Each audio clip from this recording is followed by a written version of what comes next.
What's good? What's good? I'm back. Yours truly, one and only Paul Pickett, host of the Paul Pickett Podcast, aka Triple P, aka the Common Sense Podcast, your source for music, sports, politics, world events, and much, much more. Today I'm gonna react to a video of Target stocks dropping 15%, and this is a temple video. But before we do that, I want to give you a word from promopalace.biz. And here we go. Looking for music marketing and promotion? Then look no further than Promo Palace LLC, your one-stop shop for all music promotion services. Services include Spotify playlist pitching, YouTube video promotion, record pool promotion, blog placements, radio airplay promotion, SoundCloud promotion, and much more. With over 2,000 customers and over 10 years of experience in online promotion, Promo Palace LLC is a company you can trust. For more info, please go to promopalace.biz. See you there.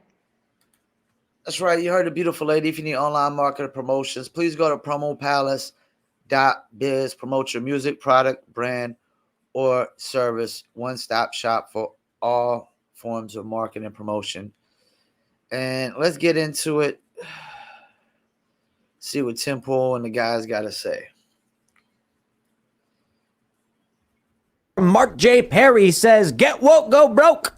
Target shares have dropped by 15.3% in the last 11 days since the boycott started over LGBTQ-friendly kids' clothing, representing an eye-popping loss in its market value of $11.4 billion.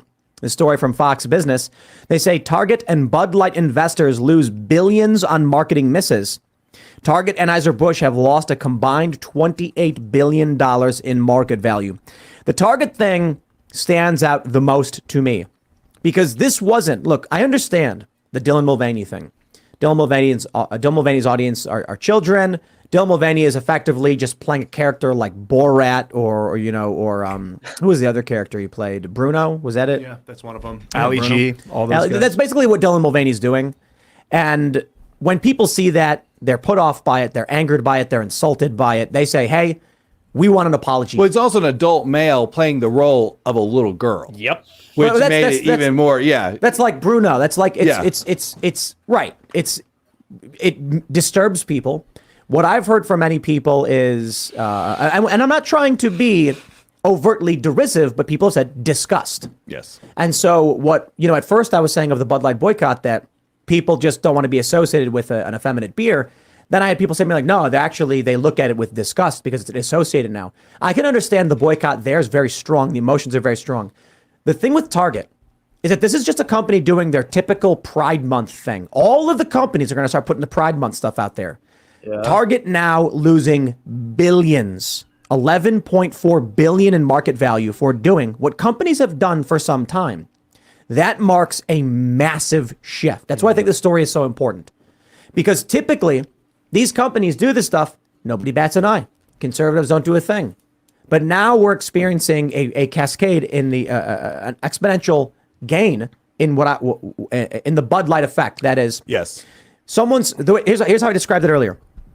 Somebody's holding shares stock in Target and Bud Light. Let's say they got 100 of each, hypothetical number. And they're told, don't worry, the Bud Light thing will blow over. Boycotts never work. And they say, okay. And they're sitting on $63 per share. Now it's at 59. And they're going, dude, I just lost like 8% because you told me to wait. So they sell. That triggers the price going down even more. But they're also holding Target stock. Let's just say it's at a hypothetical number X. And then the controversy breaks. They go, nuh-uh, I am not going to wait around and lose another 10%. They sell. Now there is a fear in the market being brewed. Doesn't matter if you actually oppose wokeness. It doesn't matter if you support wokeness. All that matters is if a company gets woke, their stock will go down. And that will create a self-fulfilling prophecy. And I think what happened with the... let me chime in real quick what he was saying about the stock. See, this is a problem with, like, for example, like, Promo Palace LLC is my company. Like, say it was a public trading company. and I gave people stocks and share options. I wouldn't try to take my views and um, basically force my views onto the company and run with it. Because that's the thing. Like the people that buy shares into the company, they might not care about your ideologies or your views. They really care about making money. Like people are actually putting their ideologies and views before common sense business practice and things that work in the business. Like here's a prime example. I have a clothing apparel and it's called New Litter Apparel. Now, New Litter is a name that derived from my old rap group, and a friend of mine did come up with the name New Litter as our rap group. And the whole theme was new litter, new breed. It was like a dog-based um, brand, hip hop brand, like a dog-based hip hop brand. New litter, new breed, which means new litter, new breed means we're always open for change or something new. Always open to evolve. And it was mainly a dog based, like the logos and everything. But as I started using the brand and I created a clothing line, I was doing the dog t-shirts, and then I decided, well, cats have litters too. So I can't really discriminate against the cat lovers and the cat world people and the cat litters. So I decided I'm going to make some cat t-shirts to go with New Litter as well too. Because I didn't really want to. I felt like if I didn't create the cat t-shirts, I was doing essentially the same thing that Bud Light and Target is doing, is alienating potentially half of a consumer base. Now, I didn't have that consumer base tapped in yet because I didn't have the cat t-shirts. But, some people could be like, hey, cat people could be like, hey, well, what about cat t-shirts? Because cats got litters too. They could feel like people are so sensitive to everything nowadays. Cat lovers they could have felt sensitive to, hey, New Litter has only got dogs. What y'all only dog lovers over there? Y'all love cats. And I like cats. Ton of cats in the neighborhood, stray cats. I like cats. Cats are cool as long as they don't scratch me. They're cool. I don't mind cats, but now, so if I was to be like now, and I was be like, you know what, all cat lovers are racist, then I'm alienating half of my consumer base because I now have essentially decided New Litter is a apparel brand for dog lovers and cat lovers, and not just dog lovers and cat lovers, but animal lovers. These animal rights activists, and t-shirt lovers in general. People who just like a good looking t-shirt in general. Because my friend, every time he wears the New Litter apparel somewhere, he said folks come up to him all the time and say how they love the shirt, and that's like my main first New Litter apparel shirt and whatnot. So yeah, so if I was to be like, yeah, all cat lovers are racist or all dog lovers are racist, that's essentially what Bud Light is doing or Target is doing, because you're alienating a half of your consumer base that is against something. And that's the thing. Like, I'm pretty sure if I called all cat lovers racist, they would be against that. So you're basically alienating a whole consumer base, and you have them against you. They're against something, a stance you've taken. So it's the dumbest thing in the world for any business to even get involved in politics. Like, if you're a business that sells hair products, then just focus on selling hair products. I'm a guy that does music marketing and promotion mainly. I'm going to focus on music marketing promotion. I'm not going to focus on alienate my consumer base and be like, yo, y'all should vote Republican or y'all should vote Democrat. No, none of that's going on Promo Palace LLC. And none of that's going on in New Lit Apparel. I even promote a liquor brand, which is a alcohol brand like Bud Light. And I'm going to tell you right now, we're not stepping into politics. We're selling a product, a high quality product, and that's all we care about.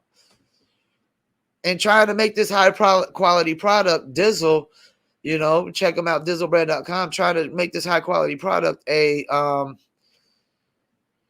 something that's not a product that's alienating anybody. Because Dizzle is actually kind of a urban type of name, but the brand itself is not just a urban alcohol. So that's the thing. As a marketing and advertising, we have to find ways to, let people know, like, hey, this brand isn't just for, people in the hood or the urban community.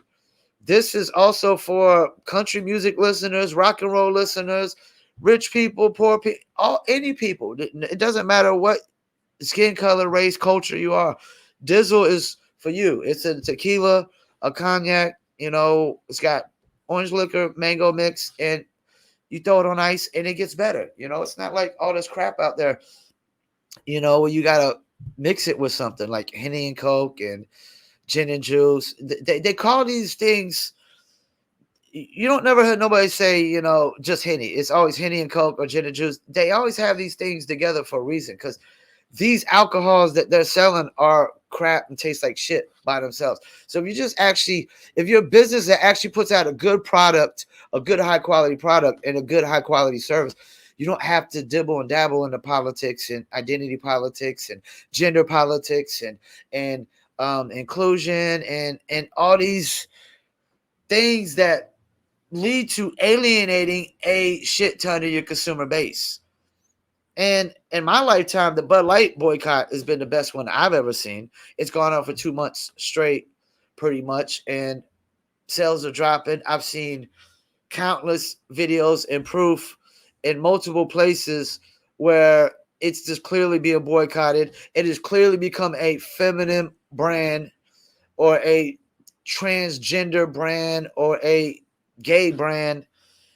And, masculine men, we're just not really into that. It's not that we don't accept gays and things of that nature in society. It's just some people are not interested in being associated with it. Just because you accept it doesn't mean you have to associate with it. And anybody that says otherwise, it's complete horseshit and bullshit. Let me get back into this though. Whole Bud Light effect, as you called it, which is a great term, is it gave conservatives confidence, because we had zero reason to be confident in any type of boycott. I've said for years, we've got to pick one company. I've said this for probably 10 years. We got to pick one company that's done something. It's got to be something we can live without. We can certainly live without horse urine. Yeah. I don't want to get you Mark on YouTube here. And let me put, if you're tired of drinking Bud Light and that horse piss, then drink Dizzle. Dizzlebrand.com. Order online. Check it out.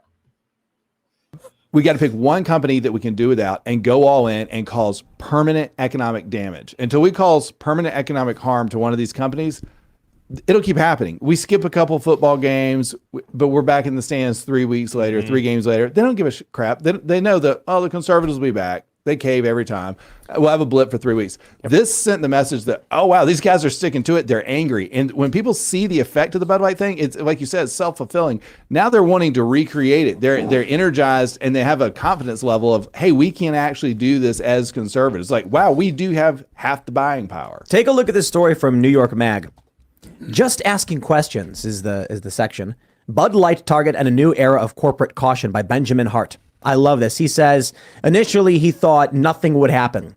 He says, I assumed it would have little to no effect.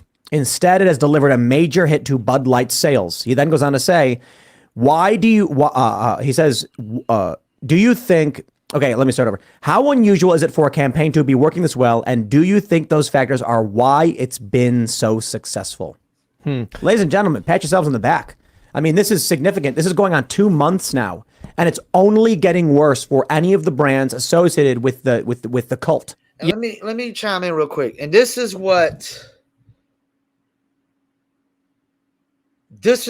real. Like, this is, what the left calls cancel culture. This is how things are really supposed to work.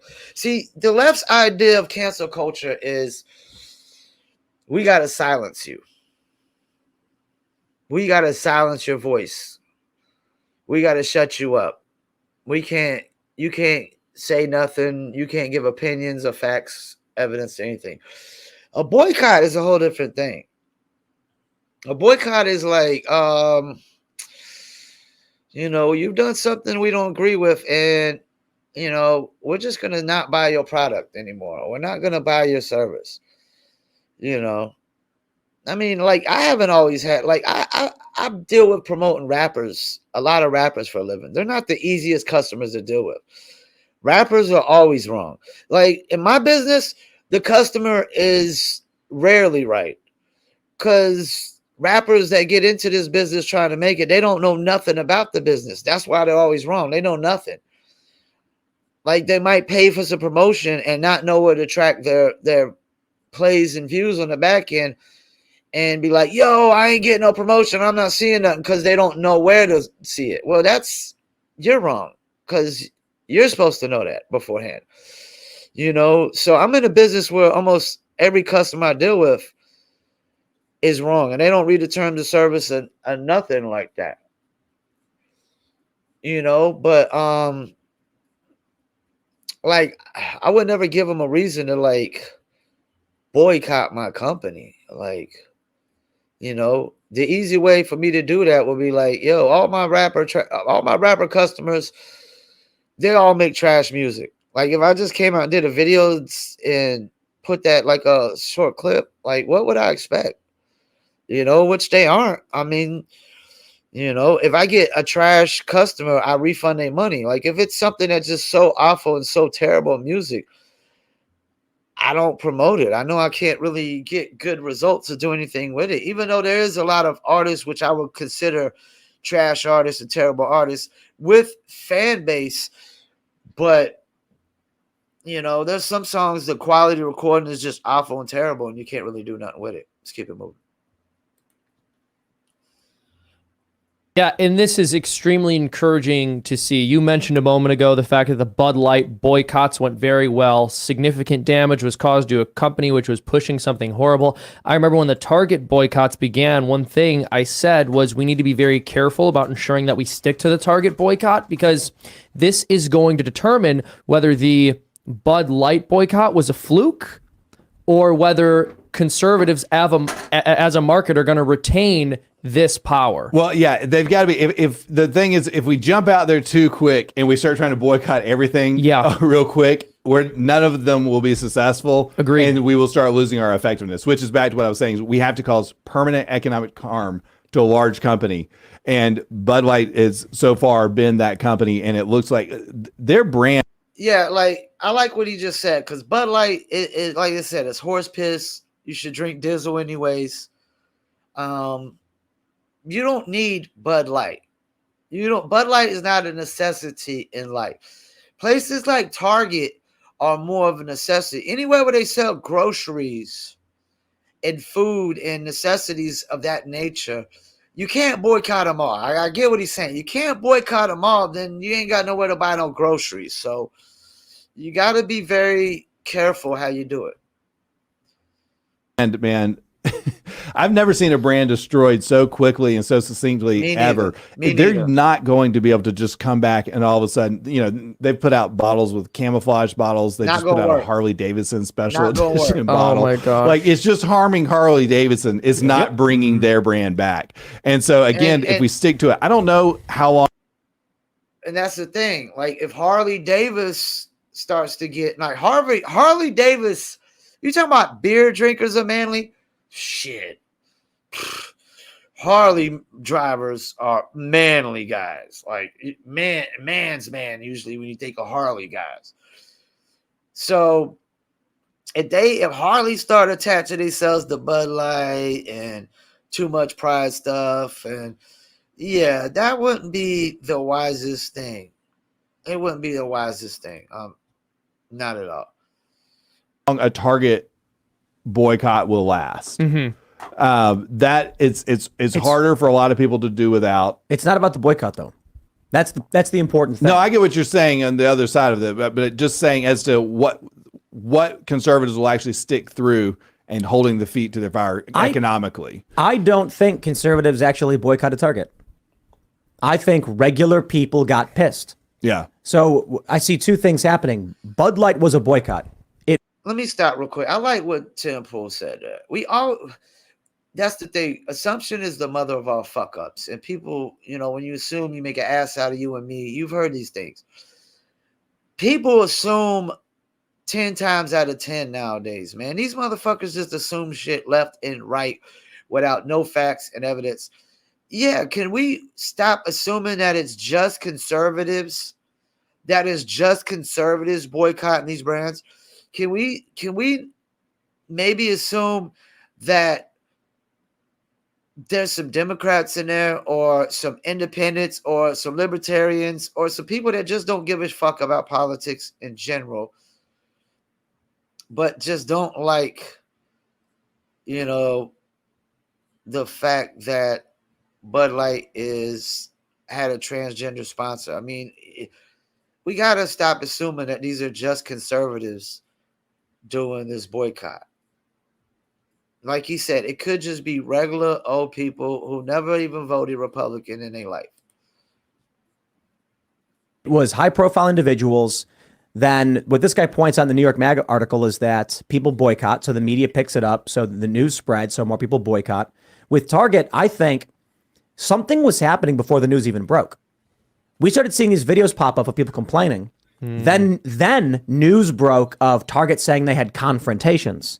Well, hold on. There was not enough time to have elapsed in when people on Twitter saw videos and when confrontations could have happened. Yeah. I think regular people walked into Target and went, yo, WTF, I got my kids with me. I don't want them seeing this stuff. Yeah. Then they filmed videos.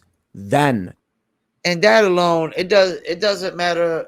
It has nothing to do with being Republican or Democrat. Because I'm pretty sure there's plenty of Democrat people with families, with their kids, walk in and would say the same fucking thing. Let's keep it moving. Target responded. What we're seeing now with Target's stock collapsing is connected to Bud Light. But it doesn't matter what. So here's the important thing. Look, when the way I explained this last week was that I knew this woke woman, and she inherited property from her family in New York. And she was talking about marginalized people and all of that stuff. And I asked her if a black family moved next to her property in New York, would she sell? And she went, of course. And I was like, are you kidding? I was like, that's racist. I was like, why would you do that? And she said, because property value goes down. And I was like, are you kidding me? It goes down because people like you do this. And I guarantee the lady that said that was probably more likely a motherfucking white liberal Democrat. Let's keep it moving. And she's like, yup, and there's nothing I can do about it. So I'm not going to be the one who gets economically hurt by the system. What people need to understand is that the biases, I've talked about this before, this is the systemic bias. The market responds to fear of the market. Yes. And we've now created that because of Bud Light. It does not matter what people do going to Target. All that matters is the stock will go down. Yep. That means you could do absolutely nothing, and people holding Target will lose money because of the negative press, causing them to panic sell, causing the price to go down, creating a cascade effect. I'm reminded of this. And before he goes, and that's enough to really get things turning, that's the thing. These people could try to put these people at the top running the show in these businesses, these marketing people, whatever, they can sit there and try to, reflect their views and ideologies in the marketing ads. But stockholders and shareholders ain't going to give a shit about that when they lose their money. And I would argue, even if their views are in line with those kind of views, they're still not going to give a shit if they start losing millions of dollars and billions of dollars. Like, this is the thing. No business is in the business of really losing billions of dollars or even millions of dollars, except apparently the WNBA, which is a tax write-off at this point. But no business is in the business of just losing billions of dollars. Because you start losing billions of dollars, people are getting fired and heads are going to start rolling. Quote that's attributed to Mayor Amschel Rothschild, who founded the Rothschild banking dynasty, which was like the precursor to the banking, this liberal economic order banking dynasty is the Rothschilds. They said that he said, give me control of a nation's money and I care not who makes its laws. So when you talk about having control of money, it's not necessarily who prints it. That's not where the control ends. It's how you spend it. And when you get enough people to come together to choose how to spend their money and how not to spend their money, Absolutely. you are more powerful than any amount of lawmaking. And this is shown with this AB InBev drop in 11% of their stock value and Target's drop in 11%. I mean, you can make bank runs. That's the most powerful force on earth if you want to talk about like. And I'm not advocating for that. I thought a lot about that over the last 15 years. Like, wow, I could just tell everyone to pull their money out on a certain day at a certain time. But it's like that almost feels like economic terrorism. But that amount of power that you could to move the market and control Earth. I think Congress commits economic terrorism on us every single day. That's their job. Session. I think I've heard enough of this one. Basically, once you go woke, you do go broke because, like, you're alienating half of your consumer base. More likely every business is alienating half of their consumer base. This idea that you're going to get them back because they never apologized. Bud Light still hasn't apologized to alienating half their consumer base. At this point, they've just doubled down on Bud Light's going to be pretty much considered a gay feminine beer, and we're going to make Budweiser the manly beer. But guess what? It's affected other products under the umbrella as well. And anybody who associates with them, what's that saying? Guilty by association. You're guilty by association. And my sister, I got a niece and nephews. I guarantee my sister doesn't want to go in Target and see tuck bathing suits for boys, boy tucking bathing suits for my nephews. She doesn't want her kids being groomed and you forcing your ideologies and views on her kids. And you don't get to whoever raises the kids, whoever puts the food up, the clothes on their back, the food on the table, and the roof over their head. That's who gets to, force the ideologies and views on the kids. The person who's financially taking care of them, they are the only ones that should be allowed, in my opinion. If not, if you're going to want to force your ideologies and views on somebody else's kids, then you need to take care of somebody else's kids. You need to pay for 100% of that kid's roof over their head, clothes on their back, and food in their belly. If not, shut the fuck up. If people that want to raise their kids Islamic and they're taking care of their kids 100% financially, that's their say-so. If they want to raise their kids Christian, Buddhist, Mormon, whatever the fucking religion, I don't care if it's fucking voodoo. They want to raise their kids voodoo. If they're financially taking care of their kid, that's their business. And that kid can decide when they move away from the nest and move out on their own, if they want to think for themselves, like, I was raised Christian and I'm not Christian no more. I believe in the laws of nature because that's how it works. Your parents can imprint on you what they want to imprint on you. And when you get older, you can decide what you want to keep imprinted on you and what you could just say, no, that's not imprinted on me no more.